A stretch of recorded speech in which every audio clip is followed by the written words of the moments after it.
Wir schaffen das. Those words 6 years ago were said by the German Chancellor Angela Merkel. She said it because we were in Europe in a very large refugee crisis. Due to conflicts in the Middle East, thousands of young people tried to find their luck and peace and freedom in our continent, Europe. It was a brave thing to say, because there are not so many countries who would accept so many foreigners in a go.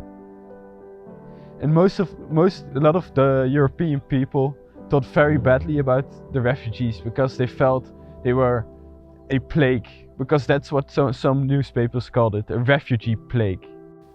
During the same time there was a very large euro crisis, and the country most hit was Greece. At the same time I was around 13 years old, and me together with my family decided to drive from the Netherlands all the way to Athens. This while these two crises were going on. You need to realize we don't have a large car. We drove a really small Renault Clio with 5 people in it, and I, as the youngest, had to sit in the middle, so I didn't really have much space. We took our car and just drove off without a plan. I always believed that I lived in a continent which was rich and civilized and also progressive, and I think this trip let me realize that we don't live in that privileged continent I always thought. We first drove to Germany, where the refugee crisis caused a lot of tension. Along the way you saw banners saying refugees welcome, but also banners saying refugees aren't welcome.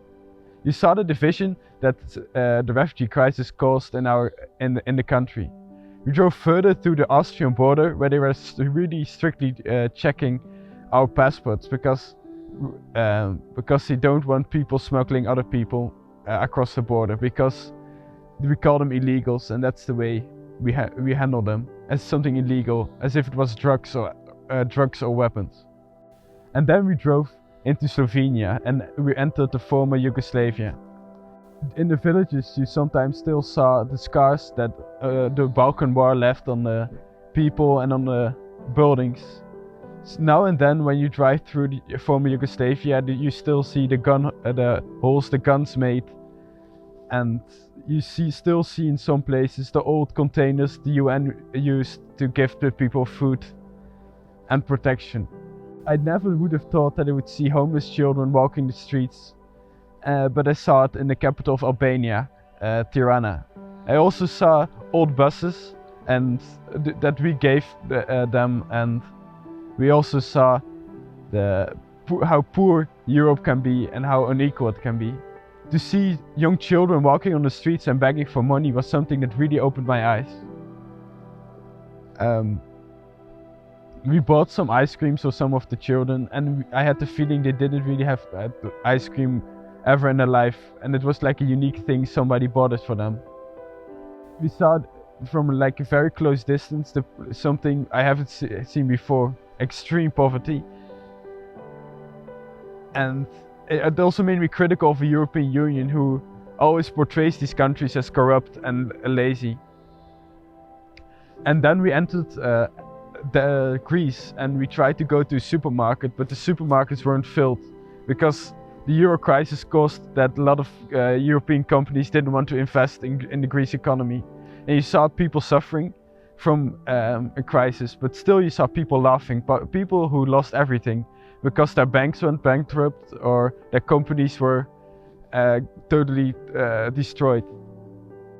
And it made me sad, but it also made me hopeful, because I knew people still had some hope.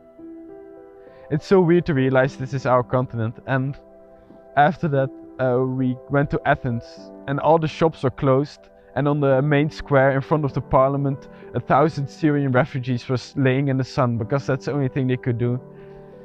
And they also started begging. The moral of the story is, I think, that we shouldn't think that we are in a privileged place, but I think you should think you're a privileged person, that you don't see these things. And then at the end of Jack Kerouac's classic On the Road, he tells some things about the United States. He tells people about the bad things that happen in the United States, the poverty and the destruction the economic system can have on people. But he also tells how much he loves the continent, and he thinks that the USA is the most beautiful place on earth.